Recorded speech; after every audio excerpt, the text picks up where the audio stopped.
Hello বন্ধুরা, welcome back to my channel পেটুক ডায়েরিতে তোমাদের সকলকে স্বাগত। আজকে তোমাদের জন্য নিয়ে এসেছি কাশ্মীরি আলুর দম।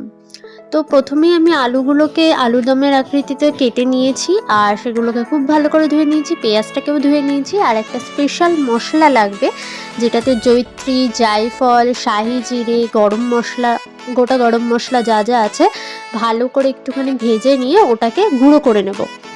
তারপর আমি যেই পেঁয়াজটা কুচিয়ে ধুয়ে রেখেছিলাম মানে বেরেস্তা করার জন্য, সেটাকে আমি বেরেস্তা করার জন্য ভেজে নিলাম। আর এখানে দেখো আলুগুলো যেগুলো কেটে রেখেছি সেইগুলোকে আমি একটু কাঁটা চামচ দিয়ে ফুটো করে নিচ্ছি, যাতে যখন আমি মেখে রাখবো মশলাগুলো যাতে ভেতরে ভালোভাবে ঢুকে যায়। আর এখানে আমি পেঁয়াজের বেরেস্তাটাকে পেস্ট করে নেব। পেস্ট করার পরে আমি এখানটাতে আলুটাকে মেখে নিচ্ছি। স্বাদ মতন নুনটা দিয়ে দিয়েছি, তারপর হলুদ দিয়ে দিয়েছি। আর এখানে কাঁচা পাকা লঙ্কা বাটা, এটা শুকনো লঙ্কা কিন্তু নয়। তারপরে আমি এখানটাতে আদা রসুনের পেস্ট দিয়ে দিয়েছি। আর যেই পেঁয়াজের যে বেরেস্তাটা ভেজে রেখেছিলাম, পেস্ট করে নিলাম, সেইটাকে দিয়ে দিলাম। আর এখানটায় দিয়ে দিয়েছি টক দই আর স্পেশাল মশলাটা। আর এখানে যেহেতু কাশ্মীরি আলুর দম তাই কাশ্মীরি লঙ্কা তো লাগবেই, তো কাশ্মীরি লঙ্কা নিয়ে নিয়েছি আর সর্ষের তেল।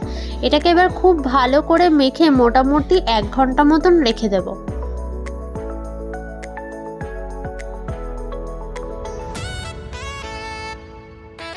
আলুটাকে মেখে রেখে এখানে আমি কাজু, পোস্ত আর চারমগজটাকে পেস্ট করে নিচ্ছি। তারপর 1 ঘন্টা পর কড়াইয়ে যেই সাদা তেলটা ছিল বেরেস্তা ভেজেছিলাম তার মধ্যে একটু সর্ষের তেল দিয়ে একটা তেজপাতা দিয়ে দিয়েছি। আর যেই মেখে রাখা আলুটা, প্রথমে আলুটা দিয়ে এটাকে একটু হালকা করে ভেজে নেব। যেহেতু আলুটা আমার সেদ্ধ নয় তাই এটা মোটামুটি কষানোর ওপরেই রান্নাটা পুরোটা হবে, তো হালকা করে ভেজে নিলে কষাতে আমার সুবিধা হবে। তোমরা আমার চ্যানেলে যারা নতুন আছো অবশ্যই চ্যানেলটিকে কিন্তু সাবস্ক্রাইব করতে ভুলো না। আর যারা পুরনো রয়েছে তারা অবশ্যই লাইক করো, কমেন্ট করে জানিও রান্নাটা কেমন লেগেছে। আলুটা যেটা মেখে রেখেছিলাম, যে বাকি মশলাটা ছিল, হালকা আলুটা ভাজার পরে আমি মশলাটা দিয়ে খুব ভালো করে আলুটাকে কষিয়ে নিয়েছি। দেখো কালারটা কি সুন্দর এসছে। এরপর আমি ওই চারমগজ, পোস্ত আর কাজু বাদাম যেটা বেটে নিয়েছিলাম সেইটাকে দিয়ে দিলাম। আমি কিন্তু এখানে এখনই জলটা ইউজ করব না, আমি পরে এই মশলা ধোয়া জলটা আর এই চারমগজের যেই জলটা রয়েছে এটা আমি পরে অ্যাড করব। প্রথমে আমি মোটামুটি 10-15 মিনিট খুব ভালো করে ঢাকা দিয়ে দিয়ে এটাকে কষিয়ে নেব।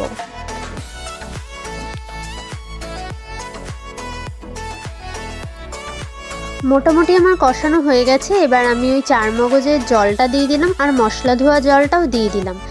দিয়ে এবার এটাকে আবার 15 মিনিট কি 20 মিনিট মতন ঢাকা দিয়ে দিয়ে নেড়ে নেব। অবশ্যই নাড়তে হবে একটাই কারণ আমার যাতে এটা নিচে না লেগে যায়। আর ঢাকনা দেওয়ার আগে আমি স্বাদ মতন নুনটাও দিয়ে দিলাম, যাতে নুনটা আমার খুব ভালো করে ভেতরে ঢুকে যায়।